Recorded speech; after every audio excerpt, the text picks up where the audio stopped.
But we've gone through 5 weeks, and through those 5 weeks, we've talked about three very challenging games that LSU has in the first half, or about the first half of their season. Look, I think Ole Miss is the most talented team that you play on paper.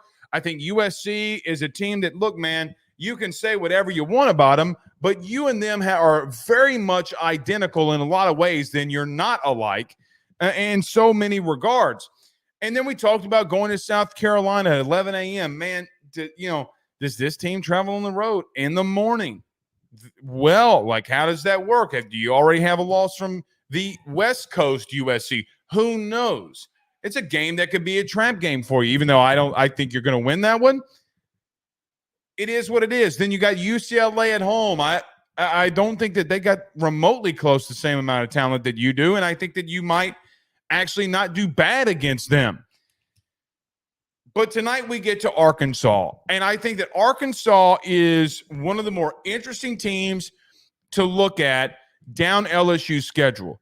Guys, I could easily see a path where Sam Pittman is not the head coach of the Arkansas Razorbacks by the time Arkansas versus LSU happens. Could fully see it. We'll get to their schedule in a minute.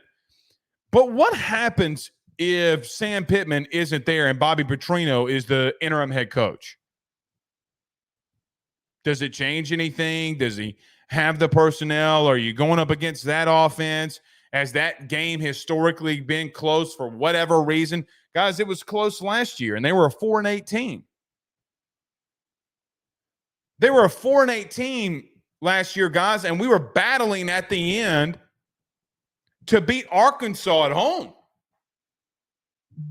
Because that game was closer than anything, and it means more to them, I feel like, than it does in this fan base. Arkansas does bring in a lot of transfers, and they lost a lot. So the question will become, what are they? How does Bobby Patrino make this offense better? Does he make it better? But they go and get Boise State quarterback transfer Taylon Green. And guys at Boise State, big body kids, 6'6", 230 plus, can run really well, did run really well at Boise State, but it's not a really good, consistent passer. Can Bobby Patrino, who's been known for having really good offenses, can he mold this kid? Can he make this kid a lot better? Last year at Boise, he was 59% completion percentage, and through in last 2 years, threw for 3,900 yards, 25 touchdowns, and 15 interceptions. You're replacing KJ Jefferson. This kid struggled throwing the football against Boise, but he can run it. The kid is athletic.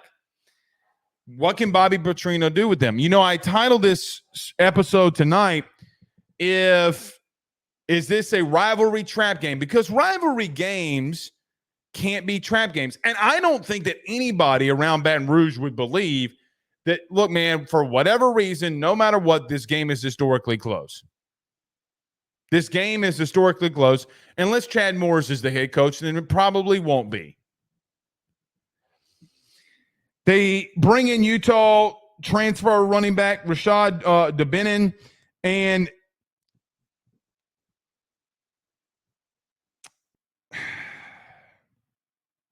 I just don't know if Arkansas is going to be a team that can match up with you.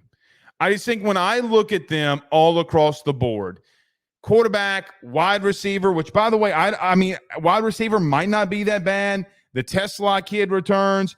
Andrew Armstrong, who had 764 yards last year, returns. They're not bad at receiver. They will probably have career days against you, but they're not bad there. But I don't think that they're good along their offensive line. I don't think that Sam Pittman has recruited that area well enough, even though he's an offensive line guy. I don't know if he's recruited that area good enough. I know they bring in transfers. I know that they have a new O-line coach. And the complaint for them offensively last year was, oh, this is Cody Kennedy's fault. No, it wasn't Cody Kennedy's fault. When you have a head coach that specializes in one position group, 9 times out of 10, you got to lump him in there as well. They had injuries all across the board. It wasn't on them. I just don't know if I don't know how they're going to be offensively. Now, offensively was where they struggled a year ago. And yes, some defensively they gave up some things, but they weren't that bad defensively. They were average, below average, but about around average. They were not bad. You should know. You played them a year ago. Now, did they give up some touchdowns late? Yes. Did KJ not live up to some of the hype that I think people thought about him going into the year? You know, I'm old enough to remember that KJ Jefferson was labeled a Heisman contender in the beginning of last season. So was Joe Milton. I just don't know if this is going to work for Sam Pittman this season. I look at their schedule and look at the brutality in the beginning of it through the first part of the season. They have UAPB win, but man, they go to Oklahoma State. They got UAB at home. They got Auburn on the road, A&M, Tennessee, and LSU all at home. Guys, I could see a very real scenario where they lose to Oklahoma State, where they lose to Auburn, where they lose to A&M, where they lose to Tennessee. And if they're 2-4 or 2-3, excuse me. No, they'd be 2-4.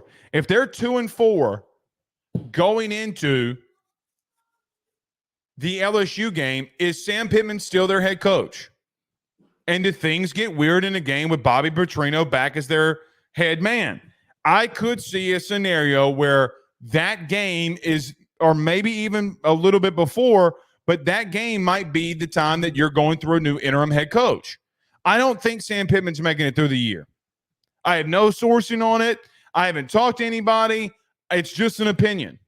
I don't think that they can beat 4 of the 6 teams on their early schedule. I know that A&M game is always a toss-up. I just can't see it.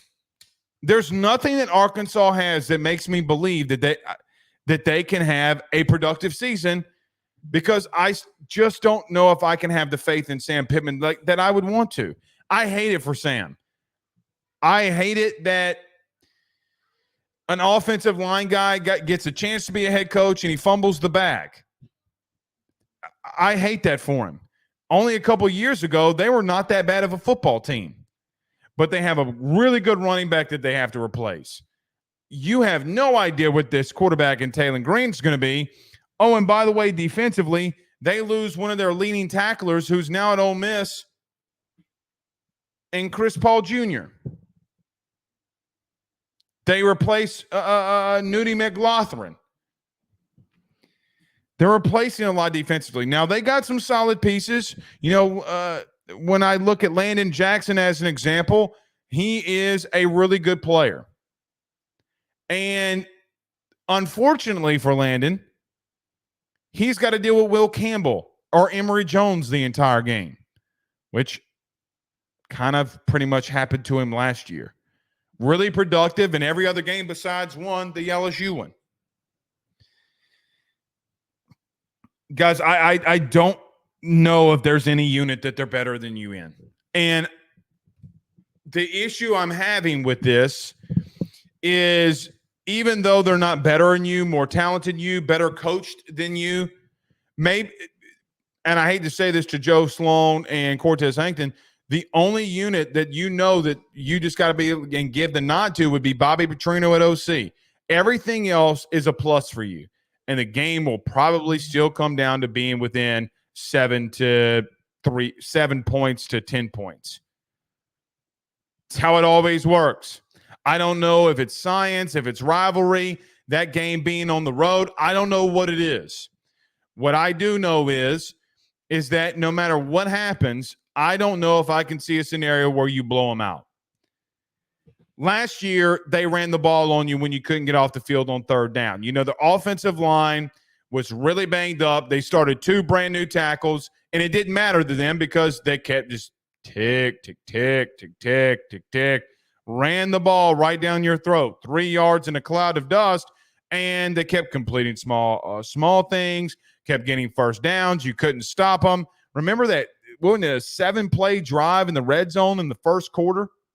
because of a penalty. They had 7 plays, and I think they had to kick a field goal. Nothing they do legitimately worries me. Jaden Johnson, their safety returns. He had 62 tackles, 3 pass breakups, and an interception last season. But in their secondary, man, they got 2 big question marks of guys that are inexperienced. A kid that couldn't play at Georgia goes over there. Another guy that couldn't cut it at another school. I mean, I hate to say it like that, but none of the guys that they're adding in have played or have any experience at all. You know, at least when you went and got a free safety, Jordan Gilbert's got more than enough experience in this conference and in this league. I mean, C.J. Daniels was the best receiver for the highest rate G5 team in the country. I'm just not 1,000% sold that Arkansas can be good. Look, I think that there's a strong possibility that Sam Pittman doesn't make it through the season. Not only that, I don't know if he's the head coach by the time they play LSU. Now, we've been going through this entire series of teams at LSU and going down the schedule. Tonight, we just ironically hit Arkansas when we talked about Ole Miss last week. But I can't piece anything together. And the sad thing is, there should be an area that I could. Maybe this Taylon Green, it's his coming out party. Maybe they change things up. Maybe it's because there's a new head coach on the sideline.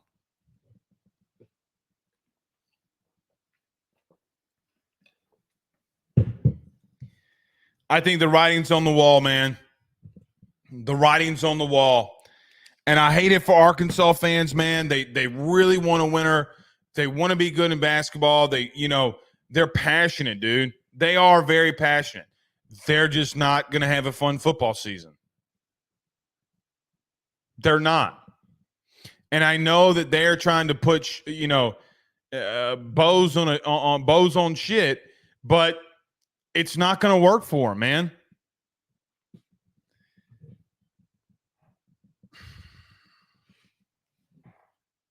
It's not going to work for them. There's not a team in the SEC that I fear less at the current moment outside of Vandy on your schedule, or potentially that could ever be on your schedule if you got to a SEC championship or whatever. No team, like they are the least team that scares me outside of Vandy. They have so many things to prove. And if they do, it will be a masterclass in how they developed in one offseason. It really will.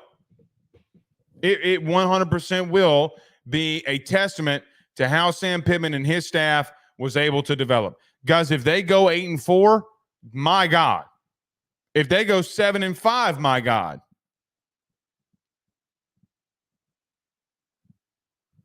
I can't see it. I don't know where their wins come. Because in the first part of their season, guys, I see 4 losses, and then they play LSU, which could be 5. They could be 2-5 almost halfway through or just past halfway through the year. There's no way Sammy P's making it through that.